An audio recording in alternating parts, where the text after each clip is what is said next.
नमस्कार दोस्तों, मैं राजू कुमार बैस आज फिर हाजिर हूँ भूगोल का एक नया वीडियो लेके। आज का वीडियो आपके परीक्षा के दृष्टिकोण से बहुत ही महत्वपूर्ण होने वाला है, क्योंकि यह एक ऐसा टॉपिक है जो आपके एग्जाम में लगभग हर साल पूछता है। तो आइए देर न करते हुए शुरू करते हैं आज का नया वीडियो। दोस्तों, जोश और खरोश के साथ पढ़िएगा, क्योंकि अगर आप हमारा साथ देंगे तो मैं आपके लिए एक नया वीडियो, हर बार नए तरीके से नया वीडियो लेकर आऊंगा। तो शुरू करते हैं आज का भूगोल का, ज्योग्राफी का नया टॉपिक, जिसका नाम है मानव की आर्थिक क्रियाएं। यानी कि मनुष्य अपनी आवश्यकता को पूरा करने के लिए विभिन्न प्रकार की क्रियाओं को संपादित करता है, अनेक प्रकार के कार्यों को करता है। उन्हीं को हम मानव की आर्थिक क्रियाओं या अपने आर्थिक दृष्टिकोण से या आर्थिक दृष्टि से जो मनुष्य क्रियाकलाप करता है, उन्हीं को हम मानव की आर्थिक क्रियाओं के नाम से जानते हैं। तो इन क्रियाओं को हम कई भागों में बांटते हैं, जैसे प्राथमिक क्रियाएं, द्वितीय क्रियाएं, तृतीय क्रियाएं, चतुर्थ क्रियाएं, पंचम क्रियाएं। तो प्राथमिक क्रियाओं के बारे में हमने आपको पहले के वीडियो में बता चुका है।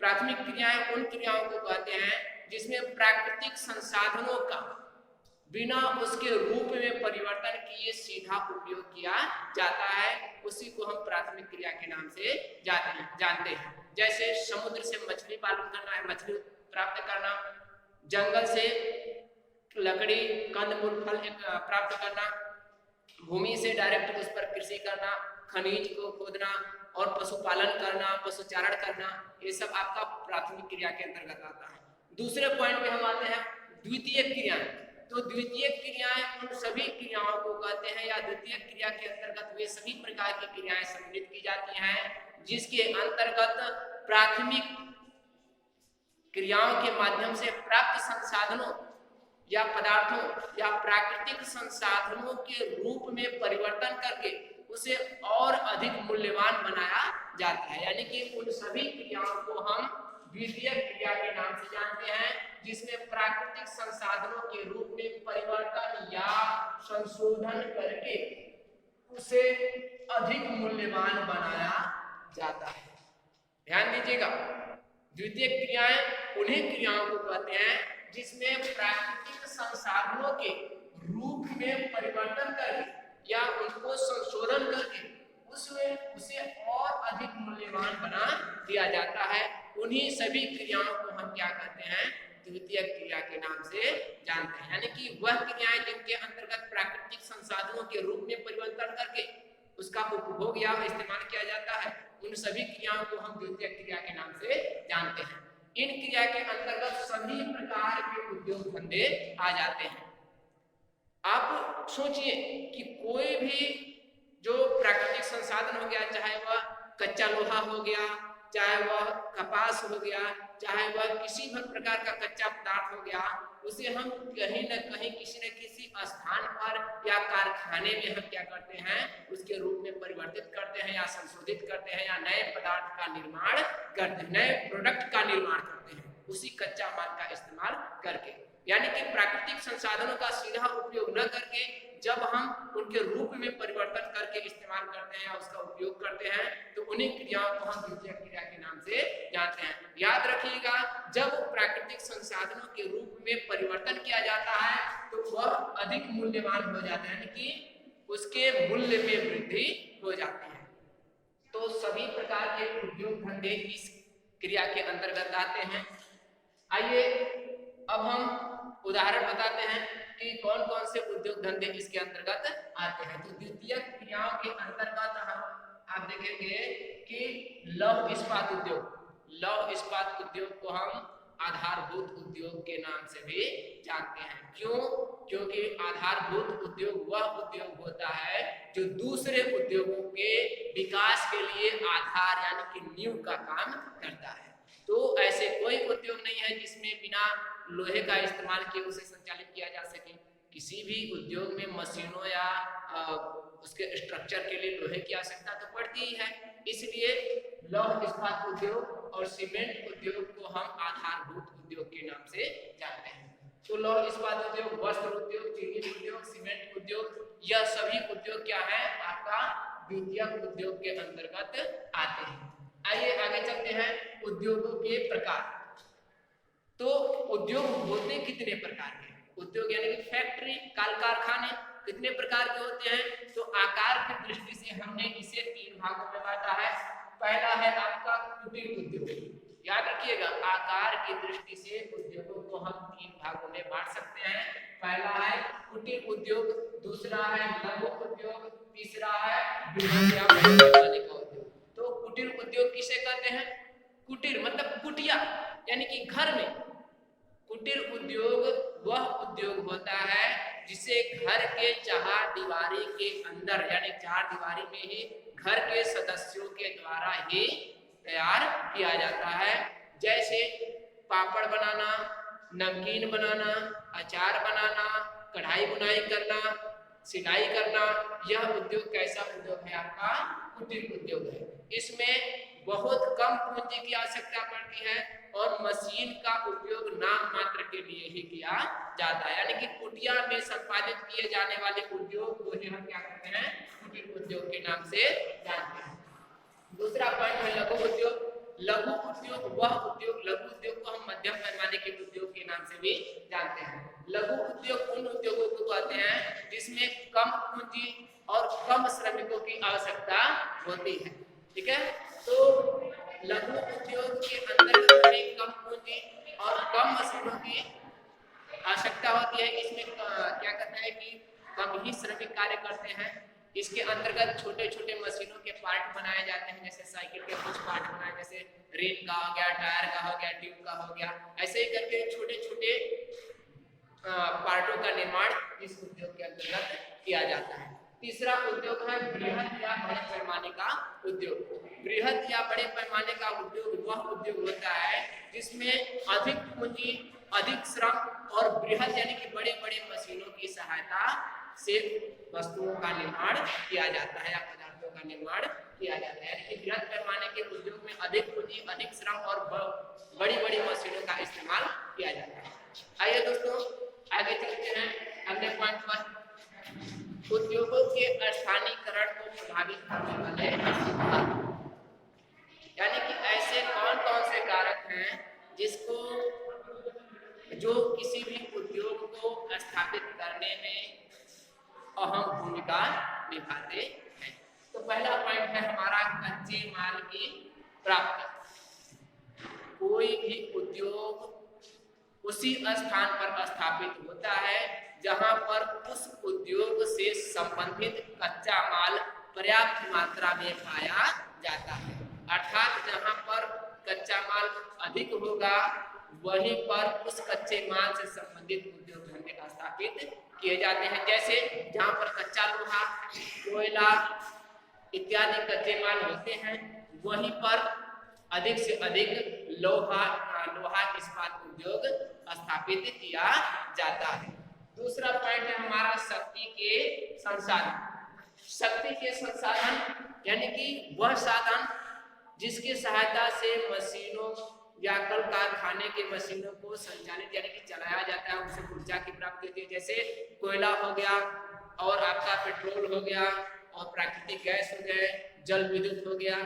यह वह साधन है, वह शक्ति के साधन है जिसके सहायता से कोई भी किसी भी कल कारखाने की जो मशीनें होती हैं वह संचालित होती हैं। तो जहां पर शक्ति के संसाधन जैसे बिजली हो गया, विद्युत हो गया, कोयला हो गया, पेट्रोल हो गया या गैस हो गया या पर्याप्त मात्रा में उपलब्ध होंगे तो वहां पर कोई भी उद्योग स्थापित किया जाए।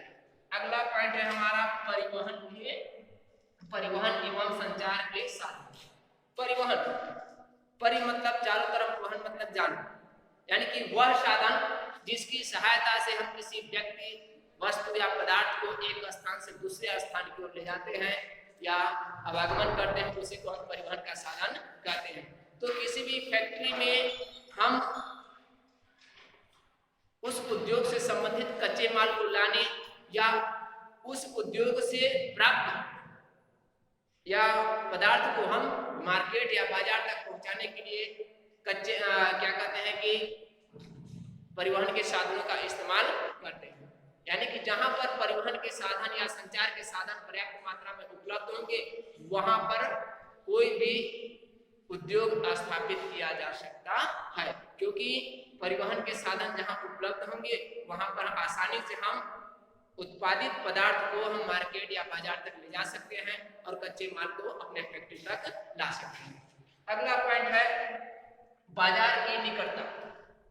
बाजार की निकटता यानी कि जहां पर अधिक जनसंख्या निवास करती होगी या जहां पर नजदीक बाजार होगा उसी बाजार के इर्द गिर्द क्या होता है, फैक्ट्रियां स्थापित की जाती हैं, उद्योग धंधे स्थापित किए जाते हैं। रीजन क्या होता है, क्योंकि अगर बाजार से दूर हमारी फैक्ट्री होगी तो उस फैक्ट्री से जो प्राप्त पदार्थ होगा या प्रोडक्ट होगा बाजार तक लाने में हमें अधिक खर्च लगेगा, मतलब कि अधिक खर्च का वहन करना पड़ेगा, यानी कि अधिक हमें धन व्यय करना पड़ेगा। अगर नजदीक बाजार है तो कम ट्रांसपोर्टिंग चार्ज में हम अधिक से अधिक लाभ प्राप्त करके मार्केट में उसे बेच सकते हैं। इसलिए जहां पर निकट बाजार होता है उसी के आसपास उद्योग धंधों की स्थापना की जाती है। अगला पॉइंट है सस्ते श्रम। सस्ते श्रम यानी कि श्रमिक मजदूर, जहां पर सस्ते श्रमिक यानी कि कुशल मजदूर पर्याप्त मात्रा में पाए जाते हैं वहां पर हमें कम धन खर्च करके ही अच्छे एवं कुशल मजदूर प्राप्त हो जाते हैं, जिससे अधिक उत्पादन होता है, जिससे हमें अधिक से अधिक लाभ होता है। इसलिए जहां पर सस्ते श्रमिक पर्याप्त मात्रा में उपलब्ध होंगे वहीं पर उद्योग धंधे स्थापित किए जाते हैं। यह भी एक बहुत बड़ा रीजन यानी कारक है। अगला पॉइंट उपलब्धता। ऐसा कोई उद्योग नहीं है, लगभग अपवाद को छोड़कर मित्रों मेरे दोस्तों, ऐसा बहुत कम मात्रा में उद्योग पाए जाते हैं जहां पर बिना जल के उसे संचालित किया जाता हो, अर्थात जहां पर पर्याप्त मात्रा में जल उपलब्ध होते हैं वहीं पर कोई भी उद्योग धंधे स्थापित किए जाते हैं। अगला पॉइंट के पास चलते हैं।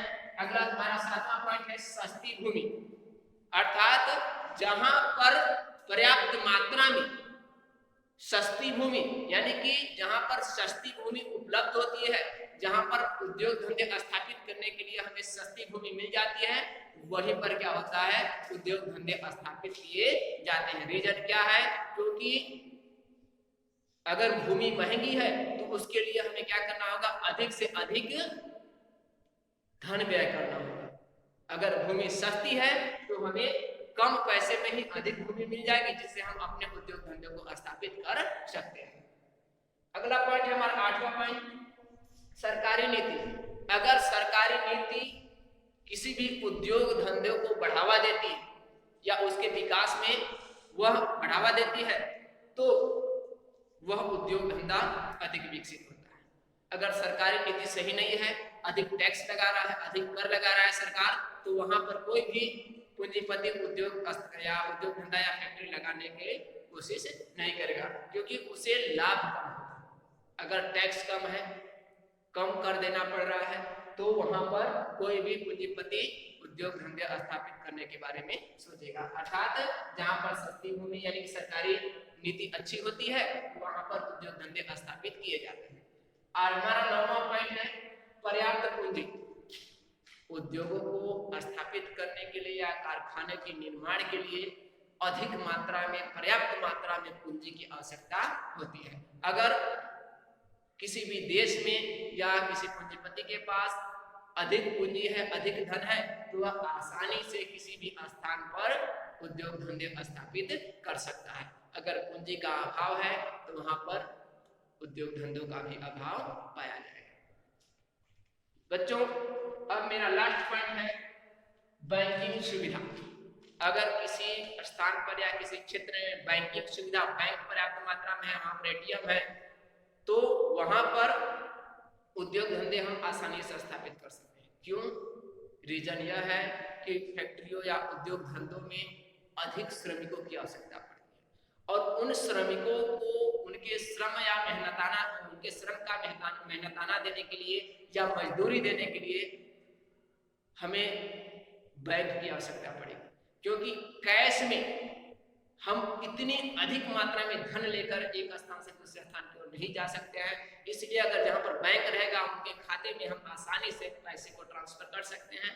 अतः जहां पर बैंकिंग सुविधाएं पर्याप्त मात्रा में उपलब्ध होती हैं वहां पर उद्योग धंधे स्थापित कर सकते हैं। तो यह था हमारा आज का भूगोल का टॉपिक। मित्रों, मैं फिर से एक नया वीडियो लेकर आपके सामने आऊंगा। मैं यही आपसे निवेदन करता हूं कि इस वीडियो को देखें, लाइक करें, शेयर करें और सब्सक्राइब करें। मैं राजू कुमार बैस फिर अगले दिन नए वीडियो लेकर हाजिर होऊंगा। जय हिंद, जय भारत।